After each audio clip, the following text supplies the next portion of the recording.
longer now as they get reporters in place. Your thoughts about this? They clearly were behind closed doors for about 3 hours. Well, I think the fact that they spent that much time together is a good thing. There's a lot of issues to discuss, and they were discussing them. And I think, this is very different the way this president operates. He operates from the top down when he's doing negotiations. Usually it's a step-by-step process at lower staff levels to identify the issues and try to resolve them. And then when you bring in the principals, a lot of things have already been resolved as a result of that. But the president has enormous confidence in himself, in his ability to feel out an adversary or a counterpart and make judgments right while that's taking place and make decisions. And we've seen him do this time and time again. And he's obviously much more successful at this than he has setbacks, for sure. So I think what we're going to see here is likely something positive, given it lasted that long and there's a joint press conference. And that's what we're all hoping for. Certainly the people of Ukraine want to see that as a positive result. And I would imagine if there really is going to be a next step, there's a lot of real detailed work ahead in terms of what that next step is, and also that would likely bring, as he has advertised more than once, President Zelensky. You can't make a deal about Ukraine's future without President Zelensky sitting at the table. So and he said as much in that it may be something positive. Yeah. Let's hope it is. Yeah, and let's dip into that room. Jackie Heinrich's just there. Jackie kind of got the red alert that this was the time, right?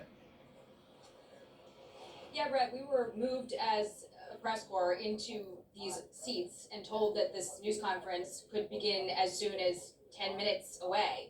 That was about 10 minutes ago, and it happened pretty suddenly. As far as we were aware, the expanded bilateral lunch that the president was supposed to have, and that included the Secretary of Treasury, the Secretary of Commerce, the Chief of Staff, Susie Wiles, and also the Defense Secretary, that had not yet happened. As far as we were told, the president was still in that 3-on-3 meeting that included Secretary of State Marco Rubio and Steve Witkoff, and then also on the Russian side with Putin, Lavrov, and a foreign policy aide. And we were told by the president that if things were not going well, he was going to call this off, send Putin home, and address the press alone. So, of course, when we were hurried into our seats, we were watching the stage to see if a second podium came down. It has not. And we had a gentleman come out and just do a sound check in Russian at the second podium. So we expect to see both leaders here. But of course, it is in advance of the timeline that we were expecting, which just might be a signal that the president got through the items that he cared to talk about and maybe was not going to entertain the long list of other things that Russia had on its mind, namely economic partnerships and different agreements where the U.S.-Russia relationship could move forward. The president has made pretty clear that his main objective today is to get a ceasefire so that a second meeting can be set up, because Ukraine has made clear that a prerequisite for a second meeting is a ceasefire, and the president told reporters on Air Force One today he was not going to be happy if he didn't get that. So we expect to hear from them soon, but this was a very quick movement, and it appears that the agenda was switched up a little bit, Brad. All right, Jackie, I'm going to let you get in the position there to take some questions or ask some questions. I think that the indication that the Russian was being tested on the other microphone is a good sign that both leaders will probably be there. Joining me here on base is Republican Senator Dan Sullivan from Alaska. Senator, thank you for being here. This is your home space. Welcome to Alaska. Thank you. Your thoughts first on this day, the imagery, and what it really means big picture as we get ready to hear from both of these leaders. Well, look, the father of the U.S. Air Force, General Billy Mitchell, called Alaska the most strategic place in the world. And I think you're seeing some of the reasons for that. Putin is here because President Trump has unleashed American strength. You see it with the sanctions. There's no doubt that he would not have come here without the threat of sanctions. We know that. The European leaders have said that. You see it by unleashing our military. You see it by unleashing our American energy. Our allies, the president has been working really closely with our allies, a great source of American strength. NATO's back up to 5%. It's strengthened. And Alaska exudes all of that American energy. With our military here, you saw the flyover, with the energy that we have here, and even our allies. We have a huge military exercise going on. Northern Edge has allies from all over the world. We got a carrier strike group coming up into Alaska's waters. So that strength is what brought Putin here, and I think you're seeing it all over. When America is strong, whether it's a dictator or not, who you can trust or not, dictators understand American power. President Trump is unleashing American power, and I think that's why Vladimir Putin is here. I saw a lot of coverage of this, saying that just because he came to America, that maybe that was a sign that he was winning, Putin was winning. You're saying exactly the opposite. 100%. And By the way, he came here to our territory. You have a feeling that Russia's economy is taking a real hit, that these sanctions, India, the tangential, there is a bill, by the way, a Senate bill, and you're signed on to it. I'm one of the original co-sponsors. Over 80 senators co-sponsored. Now, the White House is not buying into that yet because they want to control the situation. Is that fair? I think the White House is working with our majority leader, Senator Thune, and Lindsey Graham closely on when to unleash that, but there's good cooperation between the White House and the Senate on that sanctions bill. So when you look at this, getting ready to come out to leaders, what do you think, not knowing what they said behind the scenes, but heading in, they had to have some framework that they were looking for? Yeah, look, I think the president, and your interviews were great, congratulations, but I think the president has been very clear that this is a table-setting exercise with the threshold issue, a ceasefire. So whether or not they got the ceasefire or not, I think is going to be really important. I was actually pleased to see Secretary Hegseth here, the NATO commander, the Supreme Allied Commander, the chairman of the Joint Chiefs, because if there's going to be a ceasefire, those are the experts you need to see how you would lock that down. But that's the important threshold issue, it seems to me, with the president. And then, then he talks about if it's not, we're going to have severe consequences. I think the fact that he's talking about severe consequences, I was on Air Force One right when the president landed to greet him. But he talked about, hey, we will move to severe consequences, and maybe secondary sanctions on China could be coming if this isn't successful. So I hope the threshold issue of a ceasefire has been reached, and if that's the case, this is a very successful summit. We're getting word now from the pool. It could be 5 minutes. The two leaders coming out. You'll see it obviously right here on Fox News Channel. Senator, thank you. Stand by if you would. Harold Ford Jr., I want to get you digesting that interview on Air Force One and what we're seeing right now. First, congrats. The most consequential interviews at the most important times you always get. I thought the president was himself. He laid out, in many ways, the culmination of the backdrop of where we are. Here's a president who campaigned on being able to end this war. I give him great grace. He said he could end it immediately. Here he is now, just less than 9 months into his administration. And we're about to, I believe, as General Keane said, here's something very positive. I think Senator Sullivan's saying the same thing. I think the audience that will be most intent and most closely listening to this evening, Brett, will be the Ukrainians. They obviously are not there tonight. Mr. Lazinski is there channeled through President Trump.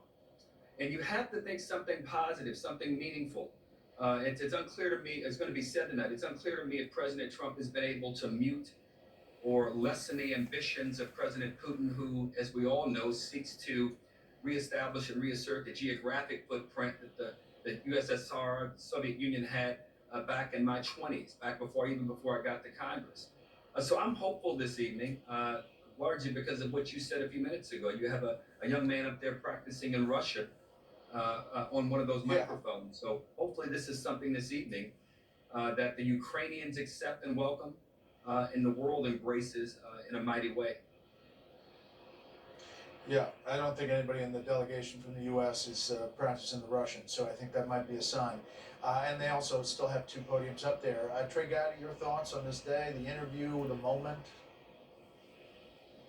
Yeah, Brett, I can tell you that what the president just told you on worldwide television is exactly what he says at a breakfast table a week ago. He is tired of the killing.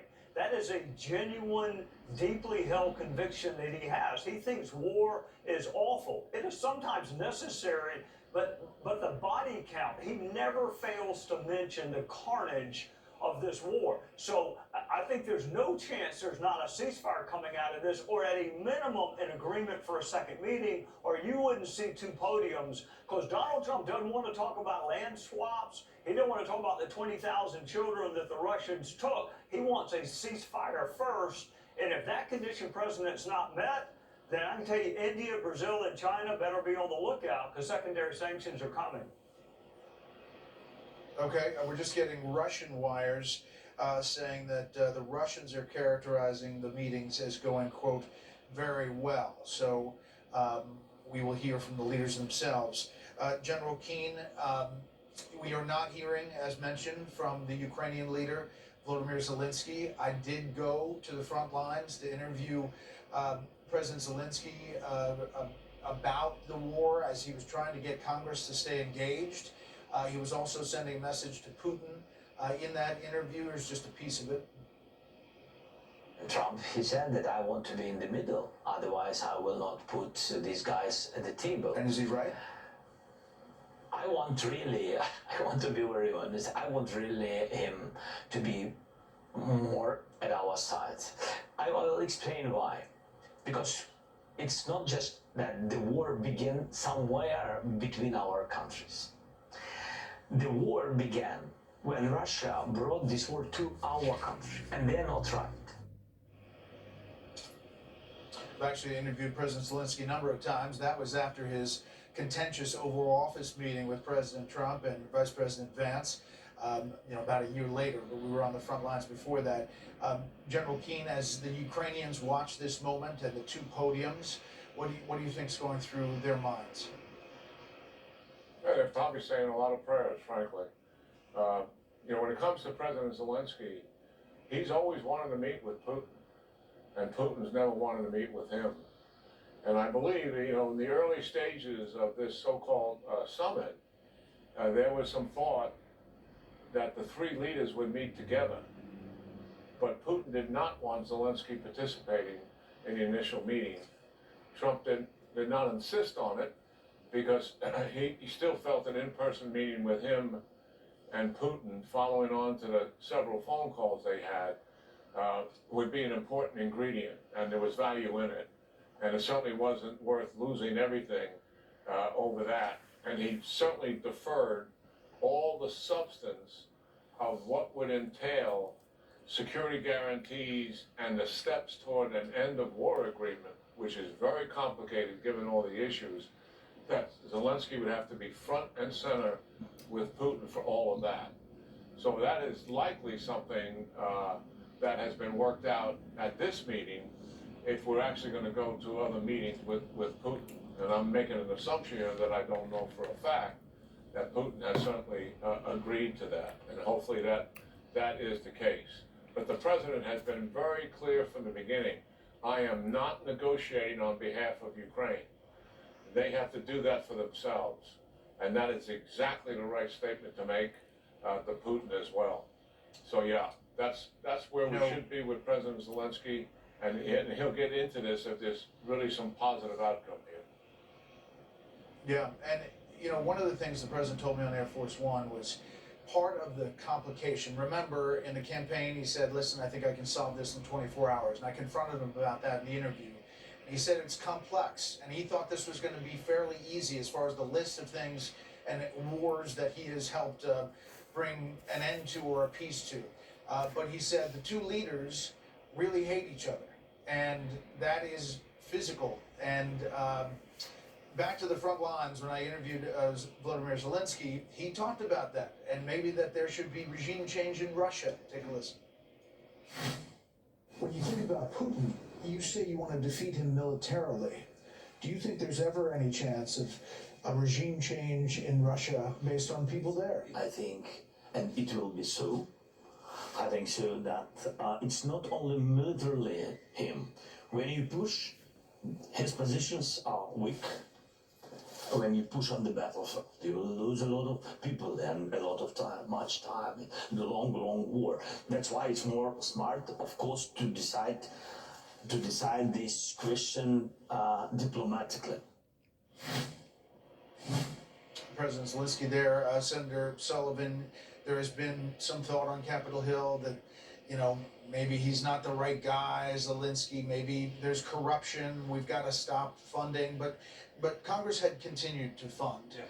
And this president had better meetings after that Oval Office Yeah. meeting at the Vatican, had better phone calls. It seemed like he was in a better place heading into this moment.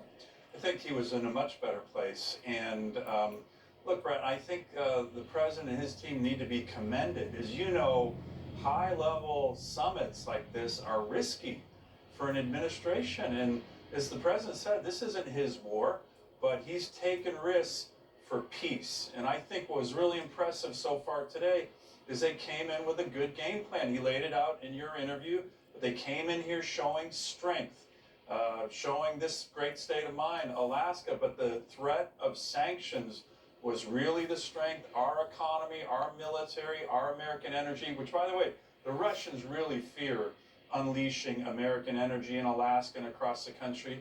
And then he said, hey, ceasefire is our threshold issue.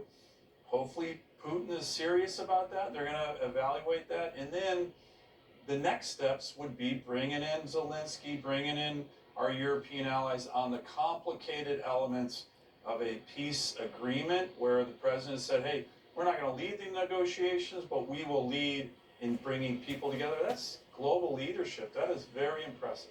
Interesting, Steve Witkoff's role here, Harold Ford Jr. He's been the Middle East envoy, but he's essentially the envoy of envoys because he's been talking to Putin numerous times, I think 6 times. And his counterpart on the Russian side, I talked to Witkoff on Air Force One. He said he talked to him about a dozen times yesterday. So they had laid the framework for whatever's going to happen in the next few minutes in this news conference already. There's no question. I heard that earlier in the day, and again, that's one of the reasons why I think there's some joy here and encouragement that there's could be something more positive coming out of this. But you know, the last few days I've taken to rereading some Cold War books, and even your own 3 Days in Moscow. I was reminded how long Putin has been a setter and an executor of foreign policy and national security policy in Russia. You wrote well about how Gorbachev wrote about him in 2011, and even how he may have been, Putin that is, as a KGB agent in a famous picture that Reagan was in walking through the Red Square. For there to be the possibility of a ceasefire and perhaps other things this evening as we all read into what may be happening here in the next few minutes, it is really astonishing when you think about the role that Putin has played in Russian politics, in the setting of geopolitical strategy for the country, and for that matter, the world in so many ways having to react to it. So I'm encouraged by what Mr. Witkoff, the conversations that he had obviously over the last few days, and hopefully that has helped to pave the way rather, for the kinds of things we're all hopeful that we're going to hear this evening. You know, Harold is my friend, but I do not pay him for the book mentions, but I appreciate them dearly. General Keane, we talked earlier about the imagery of this moment and the fact that they walked out to the F-22s in between this red carpet and then the B-2 flyover as the 2 leaders look to the sky. And this is just weeks after B-2s went to 36 hours from Missouri to drop bombs on an Iranian nuclear facility. I mean, it's pretty heady stuff. Yeah, I enjoyed every minute of it, to be frank. We're a fairly humble country, and, we don't pop our chest out too often. But, I mean, following on the heels of Lavrov showing up in the hotel with the emblem of the Soviet Union that collapsed on his chest, feeding chicken Kiev to the reporters, on the in-flight to Alaska, obviously sending a clear message. But them all landing and having to see our F-22 interceptors and B-2 bombers, that's some of the best technology that exists in the world. In the case of the B-2 bombers, nobody else has it. I enjoyed it, and it's certainly, if we were posturing with each other, we won that contest for sure. Trey, we're just minutes away from this joint press conference, and we are told that Vladimir Putin is going to be there, as will President Trump, and we don't know how many questions they're going to take. There was a back and forth about whether it was going to be 4 questions. Try to keep President Trump to 4 questions. That is tough to do because he takes a lot of questions. We're trying to get Vladimir Putin on camera before he left. The plane's right over here, and we were positioned to do that. We've just been told that that's not going to happen because they moved up the press conference. But we aspire to interview President Putin on special report sometime soon. Your thoughts about where it goes from here, not knowing what we know from this news conference, and how optimistic people can be about the situation on the ground. Well, Brett, it's not lost on me. Marco Rubio is the Secretary of State, but he's also the former Senate Intel Chair. John Ratcliffe was a late add to this trip. So if you want to profile the personality of Vladimir Putin, which is very wise, who better to do that than the former chair of Intel and the current CIA director? I think Donald Trump is really serious. For everyone who thinks that Putin has played him, you haven't talked to him. He knows exactly who Putin is. He says the right things publicly, but I don't think he trusts him privately. If there's not a ceasefire, woe be unto Russia and those that buy their energy, because Trump is sick of the carnage. And you can talk to him publicly or privately. He is tired of a generation of young Russian and Ukrainian men being killed. This is not his war. Biden started with that small incursion that he was okay with, but he likes the legacy of ending. You helped him list the 6 conflicts he's already ended. That's what he wants his legacy to be. He doesn't need Hillary Clinton to nominate him. He's got Alex Stubb next door in Finland that'll be willing to do it, and it'll be taken a lot more seriously. Yeah. Senator Sullivan, you mentioned energy. It's a big factor when you talk about Russia, not only on the tariff side and the other allies who buy Russian oil, but by our own production of oil and gas. And that's a big factor here in Alaska. Well, I think, Brett, I was in a meeting a number of years ago with a prominent Russian dissident, and he said the number one thing you can do to undermine the Putin regime is to produce more American energy. And whether in Alaska or Texas or North Dakota, this president is fully committed to that. Not ironically, as you know, the Biden administration, Obama administration, when they came up to Alaska, it was all about shutting us down. President Trump's about unleashing American energy, and that combination, and what the general was talking about earlier. Look, I was right by Putin and the president when that flyover happened with the B-2s. And by the way, F-35 base, Alaskan F-35s. I left them out of the list. They were there. They're doing a great job. By the way, we have over 100 fifth-generation fighters, F-22s and F-35s in Alaska. There's no place on the planet Earth that has that kind of fifth-gen combat fighter power right here. President Putin, when he went to the place where they were negotiated, went by about 25 more F-22s and F-35s. So they saw it, and it's the combination of the military, energy, our economy, and I will say, having that B-2 there after Operation Midnight Hammer, I got briefed by the young lieutenant colonels and majors who did that mission in Iran. Every American would be so proud of what our military has the capability to do. Putin saw that, Xi Jinping saw that. It's damn impressive. Everything comes through a prism of politics, Harold, and Democrats, Republicans fighting for different things on Capitol Hill. When it comes to this, do you think it's a more bipartisan effort to look at what's happening today? I think this is one of those moments, and my great pal Trey Gowdy said that the president, if he's able to achieve what we're all hopeful for, some real possibility of a ceasefire, an opportunity for peace, that President Trump would not need an endorsement or a nomination slip from Secretary Hillary Clinton.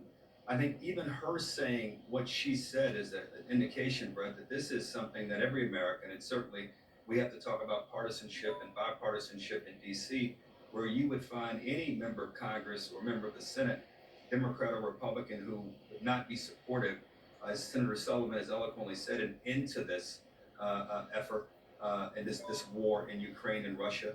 And I think some of us who want the security guarantees and other things that go along with this, it'd be hard for a Democrat or Republican to be critical of this. And I think if anyone were to be, they would be so outside of the mainstream that they Are would they risk funny or ostracization what? from They are their own funny. party. So I view this as I can't wait to in the use words them. of But I just think Washington, I a found my true bipartisan moment if antidepressant. if our anticipation turns out to be correct this evening. General Keane, as we mentioned, the Trump-Putin meeting lasted about 3 hours. Steve Witkoff, the envoy, Middle East and Russian in this case, has entered the room, we're told. We are getting word that President Trump was on the phone with the Ukrainian leader and European leaders.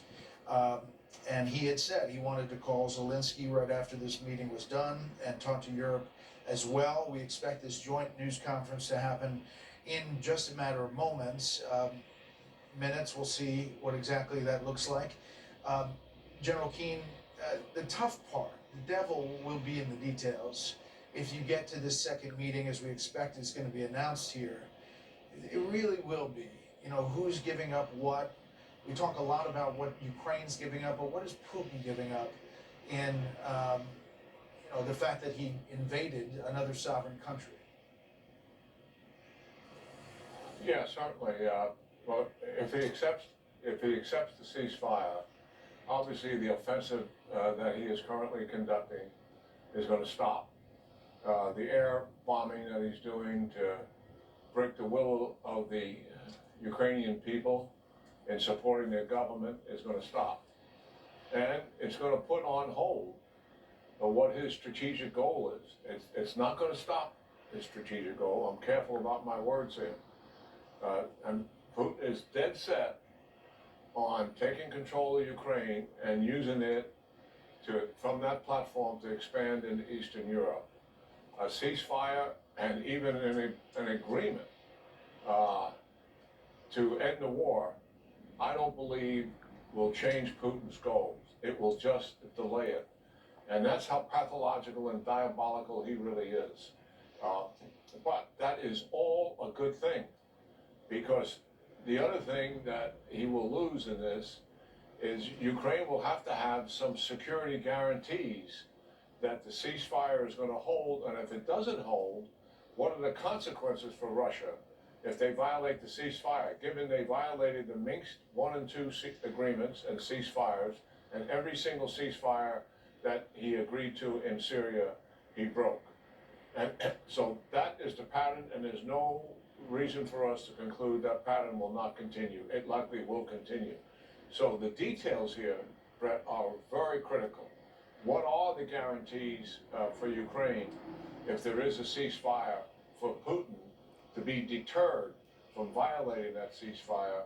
And then, if he does violate, despite those guarantees, what are the consequences? That are some of the key ingredients that President Zelensky will certainly be arguing for if we're going to the next phase. And I take it President Trump would likely support that. He's already said that he is interested in providing security guarantees for Ukraine going forward if there is a ceasefire. Okay, we're going to take another listen at the goals of this meeting from my interview on Air Force One. Take a listen. Is the goal of this meeting in Alaska to walk away with a ceasefire? So when you talk about deals, it's all I do my whole life. I do deals. You never know. You don't like to have too many expectations. I won't be happy if I walk away without some form of a ceasefire. Now, I say this, and I've said it from the beginning. This is really setting the table today. We're going to have another meeting if things work out, which will be very soon. Or we're not going to have any more meetings at all, maybe ever. Yeah, maybe ever, Trey Gowdy. And that was sort of a warning on his way in. It seems like things are moving forward. We're starting to get some more people filing into the room. Your thoughts on, the next steps and, President Trump selling himself as a peacemaker, and this is the ultimate peacemaker move. Brett, you can't get a killer to become a good person overnight, maybe not ever. So let's settle for getting them to stop killing. I mean, that's what I heard the president saying. Stop the carnage, then let's set summit number 2. We can talk about territorial boundaries, security agreements, and the return of 20,000 kidnapped Ukrainian children. But if Putin does not want to engage with Trump, trust me, I was with him last weekend. Trump has a backup plan, and Vladimir Putin is not going to like the backup plan. It's not Trump's war, but he is the leader of the most powerful country on earth, and we do have a role to play in punishing aggressors for picking on smaller countries, and I think Trump is willing to play it, not with American soldier lives, but with trade and secondary trades. He is not going away, even if he doesn't get a ceasefire today. Both delegations, let's take the press room full if we could. Both delegations have just walked in. We just saw Susie Wiles, the White House Chief of Staff, as well as the Treasury Secretary Scott Bessent. As I mentioned, Steve Witkoff is in the room. Sergei Lavrov came into the room, of the Russian Foreign Minister, who obviously created quite a stir here in Alaska. Senator Sullivan, by wearing a CCCP sweatshirt the other day as he entered, which is obviously the Russian letters for the USSR, maybe playing some kind of psychological game as he walked in. There you see Secretary Rubio as well. Well, Brett, I mean, one of the things I mentioned to the president, he was talking to you in your interview about deal making, and I said, and this can go for all the Russians, another reason it's nice to have this in Alaska is to remind the Russians just what good negotiators we are, including our commander-in-chief. You know, last time Russia and the United States negotiated something involving Alaska, we got a deal for 2 cents an acre, $7.2 million for this great state of mine. I think most people would agree that was the deal of the century, and sometimes the Russians still get a little miffed about that. As we wait here, this is former Defense Secretary William Cohen. Take a listen to this. President Eisenhower said, if I have a problem I can't solve, I make it larger. What Putin is doing now, he's got a problem he can't solve, and that's overrun the entire country of Ukraine. So I'll make the problem bigger and tell President Trump and the world, hey, I'm a big, powerful, nuclear-armed country. So it's in the United States' interest to make these other deals with me. Yeah, General Keane, they're deal making. I mean, they're clearly doing something that they're trying to figure out their economic situation, and they're trying to figure out how to get this to move on. Yeah, there's Let me no doubt interrupt. about that. Here come the leaders. Let me interrupt you, General. Let's go live to the room here. The two leaders, Vladimir Putin and President Donald Trump. Mr. President, ladies and gentlemen, our negotiations have been held in a constructive atmosphere of mutual respect. We had very thorough negotiations that were quite useful. I would like to thank once again my American counterpart for the proposal to travel out here to Alaska. It only makes sense that we've met here because our countries, though separated by the oceans, are close neighbors.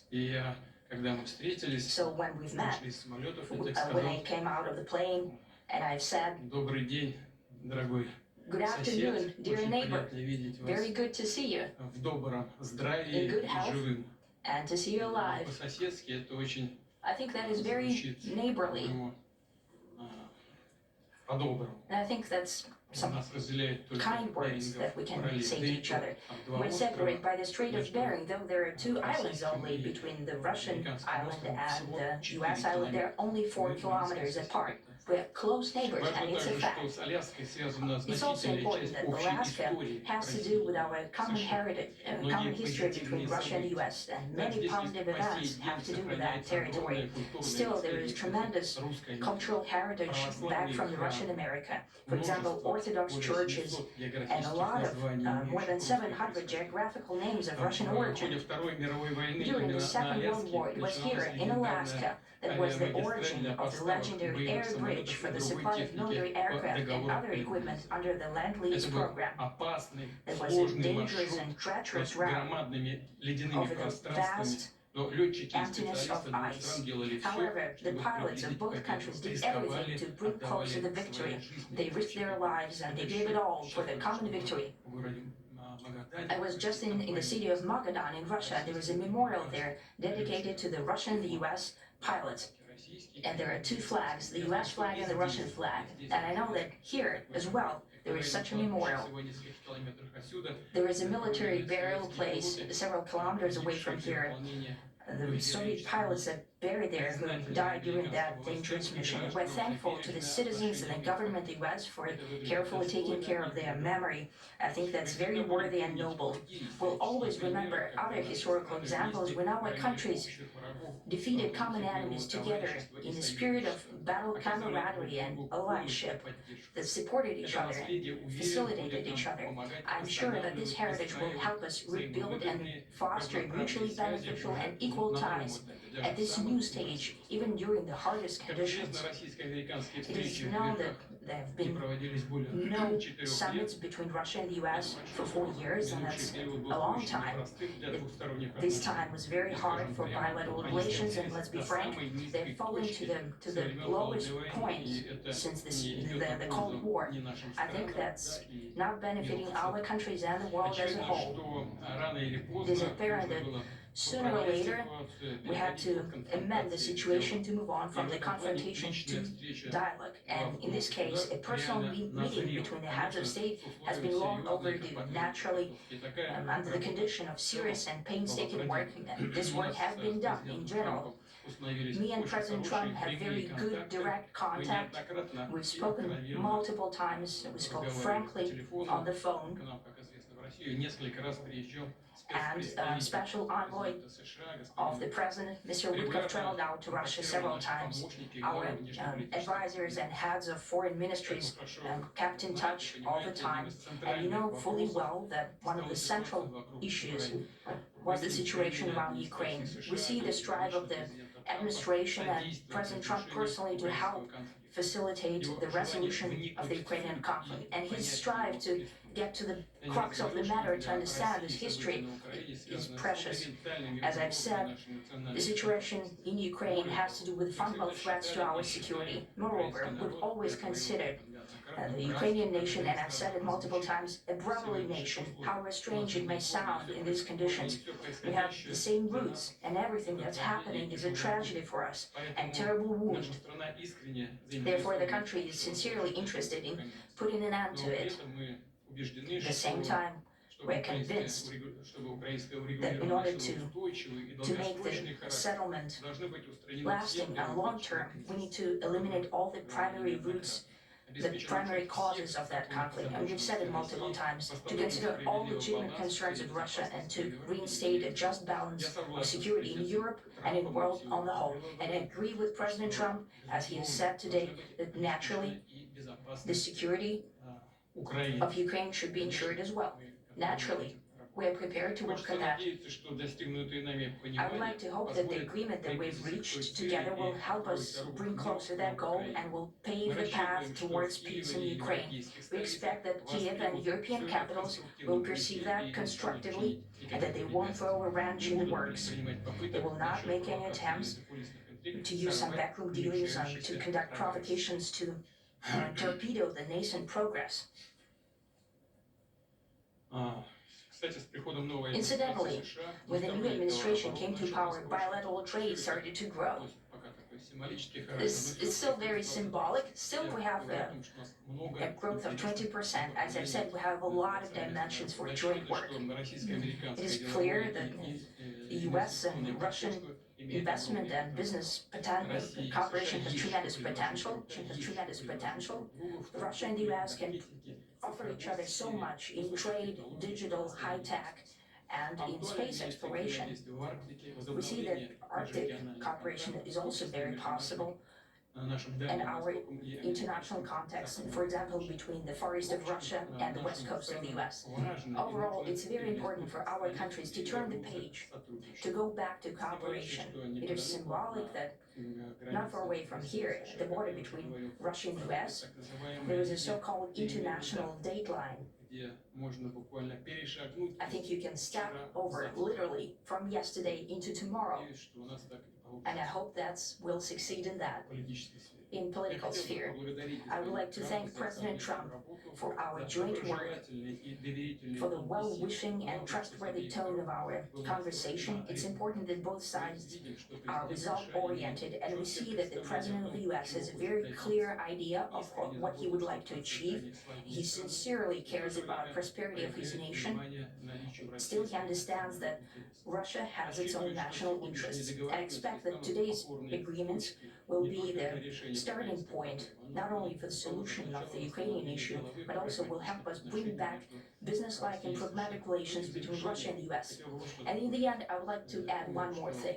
I'd like to remind you that in 2022, during the last contact with the previous administration, I tried to convince my previous American colleague that the situation should not be brought to the point of no return when it would come to hostilities, and I said it quite directly back then that it's a big mistake. Today, when President Trump is saying that if he was the president back then, there will be no war, and I'm quite sure that it would indeed be so. I can confirm that.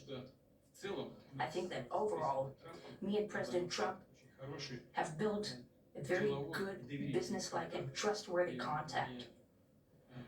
And I have every reason to believe that moving down this path, we can come, and the sooner the better, to the end of the conflict in Ukraine. Thank you. Thank you. Well, thank you very much, Mr. President. That was very profound, and I will say that I believe we had a very productive meeting. There were many, many points that we agreed on, most of them, I would say, a couple of big ones that we haven't quite gotten there, but we've made some headway. So there's no deal until there's a deal. I will call up NATO in a little while. I will call up the various people that I think are appropriate, and I'll of course call up President Zelensky and tell him about today's meeting. It's ultimately up to them. They're going to have to agree with what Marco and Steve and some of the great people from the Trump administration who've come here, Scott and John Ratcliffe, thank you very much. But we have some of our really great leaders. They've been doing a phenomenal job. We also have some tremendous Russian business representatives here, and I think, you know, everybody wants to deal with us. We've become the hottest country anywhere in the world in a very short period of time, and we look forward to that. We look forward to dealing. We're going to try and get this over with. We really made some great progress today. I've always had a fantastic relationship with President Putin, with Vladimir. We had many tough meetings, good meetings. We were interfered with by the Russia hoax that made it a little bit tougher to deal with, but he understood it. I think he's probably seen things like that during the course of his career. He's seen it all, but we had to put up with the Russia hoax. He knew it was a hoax, and I knew it was a hoax, but what was done was very criminal. But it made it harder for us to deal as a country in terms of the business and all of the things that we'd like to have dealt with, but we'll have a good chance when this is over. So just to put it very quickly, I'm going to start making a few phone calls and tell them what happened. But we had an extremely productive meeting, and many points were agreed to. And there are just a very few that are left. Some are not that significant. One is probably the most significant, but we have a very good chance of getting there. We didn't get there, but we have a very good chance of getting there. I would like to thank President Putin and his entire team, whose faces, who I know in many cases, otherwise, other than that, whose faces I get to see all the time in the newspapers. You're almost as famous as the boss, but especially this one right over here.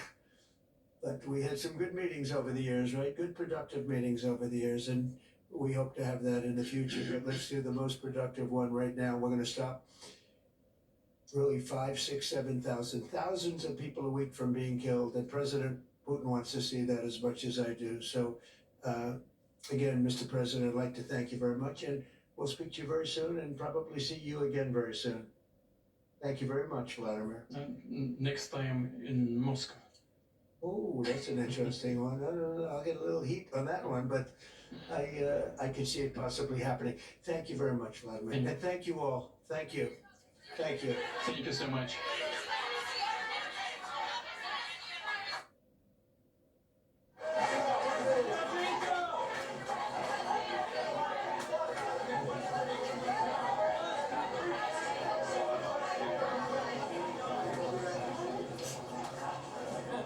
President Donald Trump and Russian President Vladimir Putin.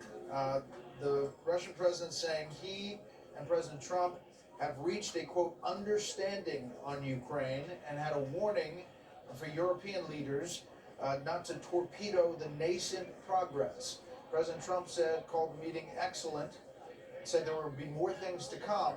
However, this joint news conference was anything but. It was not a news conference. There were no questions taken by either leader. There were many yelled by reporters there, but we don't have a sense of what exactly is in this agreement or this deal. It seems like it's in the early stages, and we didn't get details about that. The reporting about President Trump making those calls to President Zelensky and other European leaders apparently was premature. The president saying that he will make those calls momentarily and brief them about the inner workings. But we didn't hear the definite second meeting with President Zelensky, at least not yet. But you heard at the end Vladimir Putin saying the next meeting is in Moscow. President Trump didn't agree to that specifically, but said maybe. We've had amazing coverage throughout the day for a special report. Everyone who worked on this show for the Air Force One interview, great job. I'm going to turn it over now to Brian Kilmeade, who's sitting in for Laura Ingram and the Ingram Angle. Brian. Hey, Brett, quick question before you go. We had a press conference, we had an announcement, we had pleasantries between the two leaders, but we have no idea what they agreed on. He said we made progress, we had productive meetings, we agree on many points. I'm going to call our allies. I'm not saying anything's wrong with that, but am I correct? Is we have no idea what those points are that are agreed on? We have zero idea, which is what we call in the business a deep tease for Sean Hannity's interview of President Trump at 9 p.m. Eastern Time tonight, because hopefully he can shed some more light on what we know. We don't know much from that news conference. We had a lot of soliloquy from Vladimir Putin about here in Alaska, and that they had an excellent meeting. The Russians on Russian wire service called it exceptional, but didn't provide details. So I think there's a lot more to learn, and hopefully we'll hear from the U.S. President, but also the people in the room, like Secretary of State Rubio and Steve Witkoff and others.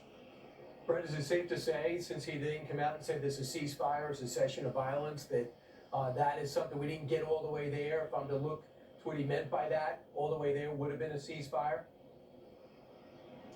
I mean, I think they would have led with it. It would have been the thing that they would have led with, that we agree to a ceasefire. We didn't hear it, and I think that could be disappointing potentially. We'll have to hear from President Trump. I will tell you that the Russians were talking to us, saying that they were going to maybe provide Vladimir Putin, but definitely a negotiator who was on the inside to come talk to us. That got canceled when this news conference was announced, and I should not call it a news conference because it was two statements from the two leaders. So we are at ground zero as far as knowing exactly what that agreement looks like. And there are details, we just don't know it yet. I mean, there could have been substantial progress. I think the point is, we just don't know what that is, and he wants to brief our allies. We did hear before they came out that the slight delay was him he says he was talking to Zelensky, the rumor was, and our European allies.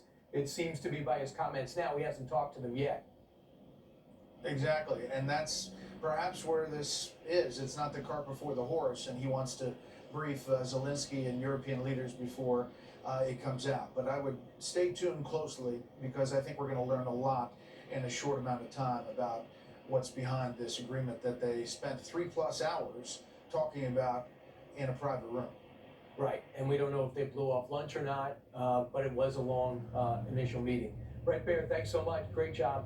Meanwhile, Senior White House Correspondent Jackie Heinrich is in the room. on the ground where the press conference just took place at Joint Base Elmendorf. Jackie, I was surprised, no questions. I was surprised, no. Yes, Chef? Hello?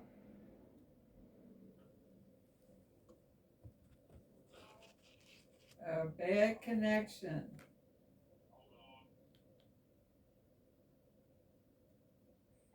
Hold on. Are you there? I'm there, we're here.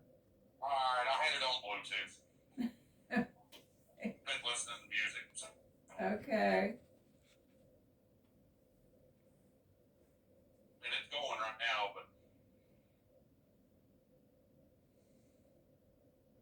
at least here soon. So Am I on I don't know why Bluetooth? I can't get off at fucking 8 o'clock on the weekends, but sorry for cussing. Tell your Father in heaven you're sorry. I do. All Okay. about. All right. Well, tell him you're sorry for using the F word. Lord, I apologize for using that word. Amen. That's John and Jen. Amen. Does John want soft taco shells, or I don't think Robin's gonna eat hers that way. She's just gonna eat hers regular.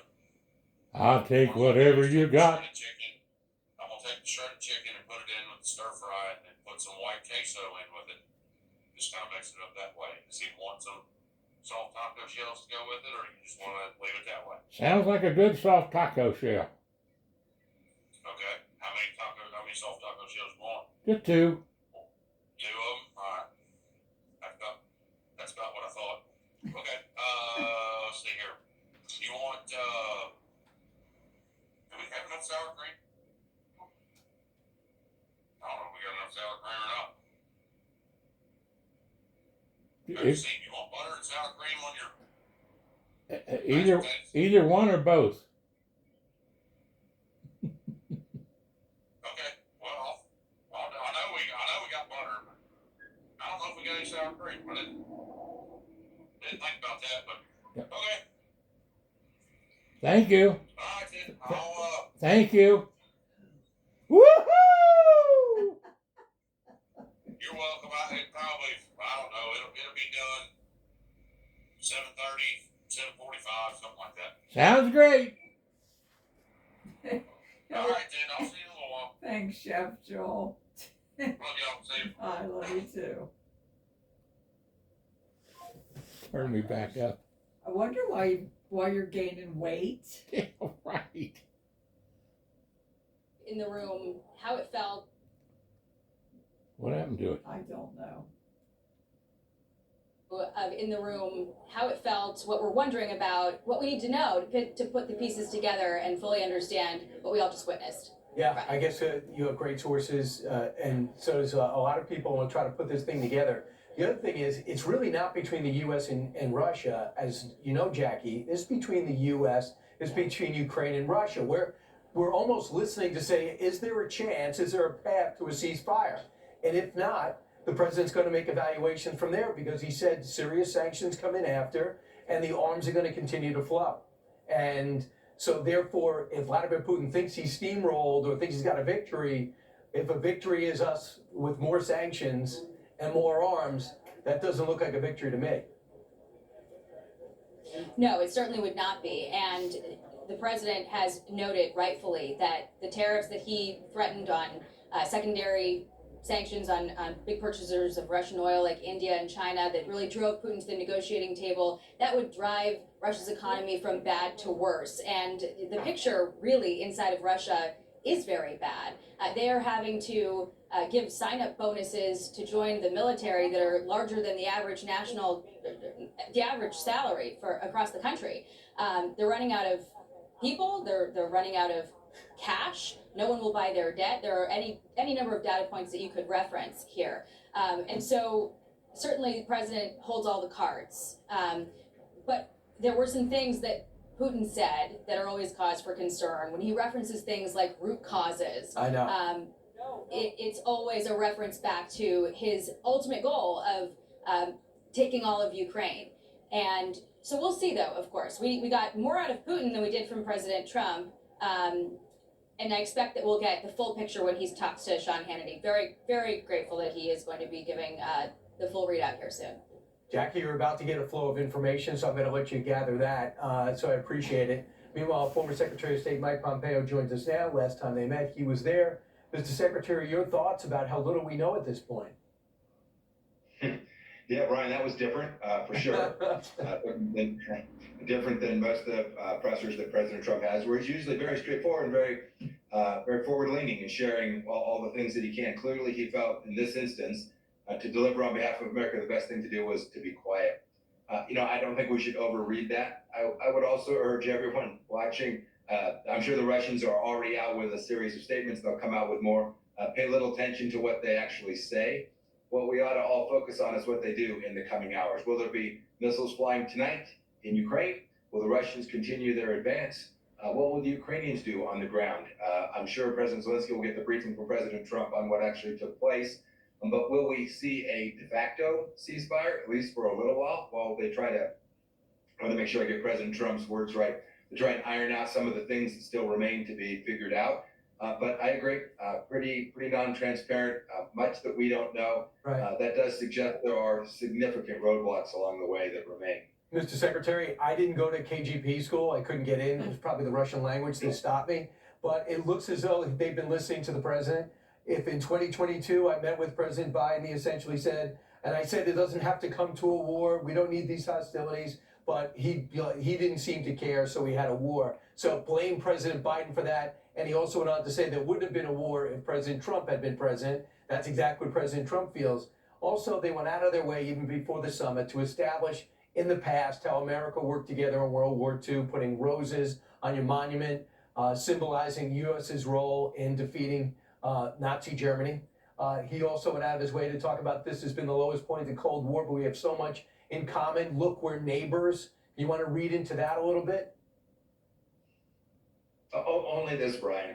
Putin gets the joke, right? He is trying diligently to snuggle up to President Trump. He knows that President Trump holds all the cards that can bring his nation to near ruin. That, by the way, that read of World War II, I've heard from Foreign Minister Lavrov so many times is laughable. Nobody did recount the history, but they were not good actors in the aftermath of World War II, to say the least. The Soviet Union destroyed so much and did so little for its own people. Mike I also defended the Pompeo, Christian a church. great I mean, it's really former quite laughable as Secretary of well. State. But he A had great all the man. notes he thought would matter. And I think that is a misread in some ways. President Trump, while he said we have a great relationship, has been incredibly tough with respect to Russia, far more capable of deterring Vladimir Putin than Joe Biden or Barack Obama ever could. I don't suspect that what happened today or what Putin could say in some laudatory statement is going to change that, Brian. Mr. Secretary, I just want to bring you to the one point. You know that you had a long 3 or 4 page speech from Vladimir Putin with the translator ready to go. The president, probably with a Sharpie, had a few comments and then said this of significance. Let's listen. We had an extremely productive meeting and many points were agreed to. There are just a very few that are left. Some are not that significant. One is probably the most significant, but we have a very good chance of getting there. We didn't get there, but we have a very good chance of getting there. So, you know President Trump. You know his body language. What are your thoughts about what he means? I think there's still significant sticking points along the way. They may have identified interests that they can work their way through, perhaps on economic matters and the like, but it sounds to me like sort of the central issue, the thing that we've all been talking about for the days leading up to this, Vladimir Putin's willingness to conduct a ceasefire with no conditions so that they can get to the table and discuss a formal resolution of the conflict. It doesn't sound like Putin showed up today ready to concede that core point. Yeah, we didn't get there is what he said, but we had productive meetings. I'm going to call NATO, I'm going to call the EU, European leaders, I'm going to call Zelensky. So he does have something to say, right? And soon we're going to get that, what happened and what didn't happen. And then we're going to have evaluation. It's just very different not to get that from the press conference. Yeah, in a matter of hours, we'll have figured out precisely where they are, or at least approximately where everybody landed after today's meeting. President Trump was pretty forward-leaning in terms of there being another meeting. He had said if there was no progress, he would not concede to that point. Sounds like he at least made enough progress to believe that let the teams get back together to try and suss through this. But let's watch not only what is said in the coming hours and even days, but what actions are taking. Does Vladimir Putin continue to steal Ukrainian kids and take them back to Russia? Does he continue to fight along the Donbass and Luhansk lines of contact? Does he continue to lob missiles into Kyiv? If he does that, I think President Trump will find very suspect some of the things it sounds like Vladimir Putin may well have said today. So they both indicated there should be another meeting. I was kind of interested to get your take when President Putin recommended a venue. Watch. Mr. President, I'd like to thank you very much, and we'll speak to you very soon and probably see you again very soon. Thank you very much, Vladimir. Next time in Moscow. Oh, that's an interesting one. I don't know. I'll get a little heat on that one, but I can see it possibly happening. Thank you very much, Vladimir. And thank you all. Thank you. I think that caught him by surprise. Your thoughts? Yeah, probably so. I'm sure President Putin would like to show up with the remaining fighters that he can still fly, and the Russian bombers, just as the Americans flew over the meeting today. Putin would probably like to return that favor and have a home and away game. I think President Trump will be pretty smart about where the venue for the next meeting, and I think it'll be important that President Zelensky be at that meeting as well. I'd be very surprised if President Zelensky, Trump, and Putin all met in Moscow. That would surprise me quite a bit. Who knows? And a lot of people are going to talk about this. Jackie Heinrich points out, in tradition would have it, usually the home team gets to speak first. Vladimir Putin spoke first. But with the president's unorthodox way of approaching everything about the presidency, I would not look into that at all. Those type of things don't bother President Trump, correct? No, diplomatic niceties are not something that's going to offend him. I think also he likely wanted the last word. I know when I was in meetings like this and there was a readout, I always wanted to be the last one to clean up anything the other person may have said that didn't ring true to me. I imagine President Trump wanted to keep that prerogative so that if President Putin said something that he found either incorrect or needed to be fixed, he'd get that last word. He certainly got that today. Mr. Secretary, check your text messages in your email. Let us know when you get some detail, and we'll have you just bump right in. Thanks so much for being our expert, and don't go too far.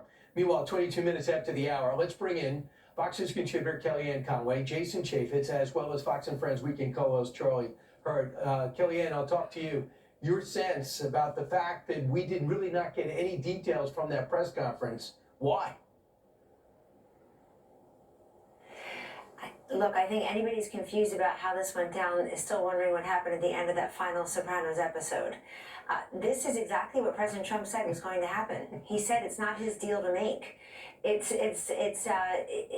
Putin is killing innocent people in a sovereign nation. He invaded that nation, and the country that is being attacked so viciously needs to be at the table to make the final deal. The second thing the president promised and delivered upon, Brian, is that this meeting would set up the framework for the next meeting. And it is not always the case where one meeting leads to another. We've all seen President Trump be one and done. I think in addition to the art of the deal is the art of the details. And I know President Trump is going to get back on Air Force One tonight. He's not going to go to sleep at all the entire ride. We already know that. And he's going to expect everyone around him to be contributing to what the structure and the framework and what the details should be like. And I think he's going to talk to Zelensky again. He's going to talk to the other European leaders again. Look, everything came up Trump in the U.S. today. This was his meeting on U.S. soil with U.S. bombers ahead. Mm-hmm. Look at the step and repeat behind them. It says pursuing peace. Do you think Vladimir Putin wanted to stand in front of a banner on U.S. soil a foot shorter than the U.S. president in front of words that say pursuing peace? That's the goal here, but that's President Trump's goal. And the last thing I'll say is Putin, I disagree completely with who said he's got cards to play. He got the first word, the first statement. I think today the most important word to get was the last word. And President Trump was crisp and concise. You know why? Putin treated him like they're friends. Oh, the religious artifacts. Oh, you're looking so healthy and vibrant. Donald Trump was not being his jovial, jaunty self in this press conference. It was not emotional, it was transactional. And I think it's because Putin knows Trump can crush Russia's economy with primary sanctions like he's done before and these secondary sanctions for countries like India and China who are buying Russian oil. I think it's a huge win for peace today and a huge win for our president. Yeah, and when we get details, I'll know. I can't weigh in until I find out what exactly they agreed on, but they both agreed to something. Jason, let's start with you. Your thoughts about what we know so far. They both came out. I think that's actually a good line that Putin had and why they left. He goes, it's good you have good health and you're alive because of the assassination attempt, right? No kidding. I think it's a huge win for President Trump, for the United States. There is but one superpower in this world. It's the United States of America, both militarily and economically. You had the visuals on the military side, but both President Putin and President Trump talked about the economic strength. I also don't think this is all about Ukraine. I think they probably had a discussion that was much broader than that. I think this has to do with China. I think it has to do with Israel. I think it has to do with where Vladimir Putin. You think they talked about all that? I think they do mention that. I don't think they go 3 hours with maps. Well, because I think they actually go through and they want to talk about all of these places on where Russia is in the world. And we can push Russia around because if Donald Trump decides to turn that knob and say, you're no longer going to be a participant in the world economy, then you're going to fall apart. That's why President Trump holds all the cards. And that's why John Radcliffe going, don't you think, Jason? Yes. John Radcliffe going is important Howard Lutnick. because he knows what's going on in Russia. That's he right. has the intelligence. So he says, listen, I know what he's telling you, Charlie Hurt. Radcliffe could say, but I'm going to tell you the reality, what's really happening in Russia, and the CIA knows. Yeah, and I think the big reason we're all kind of reeling right here is because we know nothing. Yeah, well, we know nothing, but also we're so accustomed to Donald Trump taking all these questions. The president never misses an opportunity to take questions, and so we're sort of like confused by this. Right now, normally, under normal circumstances, we would be 1/8 of the way through a reeling press conference where he answers every single question. Obviously, this is a different situation, but I also, it was interesting watching him give those remarks. He did it off the cuff. He had no notes. He's waiting until Zelensky can be talked to prepared by him, extensively before he walked out there. Read it, so he can tell him what happened in person. Trump was talking almost like the wheels were still churning. I agree. He was still like evaluating and digesting what just took place. But it's a reminder that Trump is not afraid of high-stakes gambles. He's always doing these high-stakes gambles. And I think he's still in the process of trying to figure out what he wants and what he can get. Because his approach to big situations, he gets calm. Thank you for watching, folks. Hope you enjoyed it this the calmer he evening. gets. And that's Traveled with why Dr. he seems John to be Stephenson. really churning, not nervous, not around the cases, not worried about the protocol. Join us on Before we go Facebook back and to YouTube. Kellyanne, there's another portion where they talked about what President Trump was going to do next as he left the stage. That's enough for me. There were many points that we agreed on, most of them, I would say, a couple of big ones that we haven't quite gotten there, but we've made some headway. So there's no deal until there's a deal. I will call up NATO in a little while. I will call up the various people that I think are appropriate, and I'll of course call up President Zelensky and tell him about today's meeting. So Kellyanne, what do you think he's going to say?